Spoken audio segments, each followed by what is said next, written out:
चांगल्या याच्यात गाईचं म्हणलं तरी बी 60,000 70,000 चांगल्या किमती आहेत आता सध्या. त्यातनं खालोखाल म्हणलं तर 40-50 पर्यंत मिळते त्या चांगल्या आता.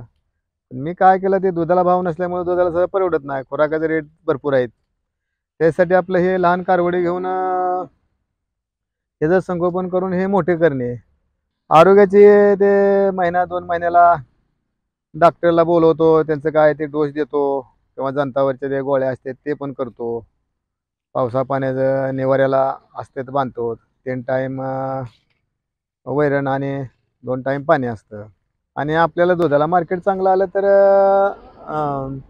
धार काढून आपले विकले, नसेल तर आपलं वर्षभरात विकलं तरी सुद्धा आपला इन्कम चांगला होतो. आता बघा हे चांगलं मार्केट जर आलं तर लाखापर्यंत जाते. 1 लाख, सव्वा लाख, लाखाच्या आत पण काय होऊ शकते. एचएफच्या कारवड्या आहेत ना, टक्केवारी आहेत चांगल्या.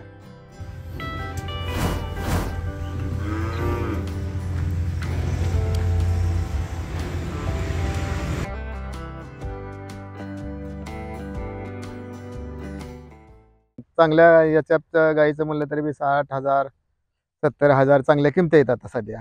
त्यातनं खालोखाल म्हणलं तर 40-50 पर्यंत मिळते त्या चांगल्या आता. पण मी काय केलं ते दुधाला भाव नसल्यामुळे दुधाला सगळं परवडत नाही. खुराकाचे रेट भरपूर आहेत. त्यासाठी आपलं हे लहान कारवडे घेऊन त्याचं संगोपन करून हे मोठे करणे. आरोग्याची ते महिना 2 महिन्याला डॉक्टरला बोलवतो. त्यांचं काय ते डोस देतो किंवा जंतावरच्या त्या गोळ्या असतात ते पण करतो. पावसा पाण्याचं निवाऱ्याला असतात बांधतो. 3 टाईम वैरण आणि 2 टाईम पाणी असतं. आणि आपल्याला दुधाला मार्केट चांगलं आलं तर धार काढून आपले विकले, नसेल तर आपलं वर्षभरात विकलं तरी सुद्धा आपला इन्कम चांगला होतो.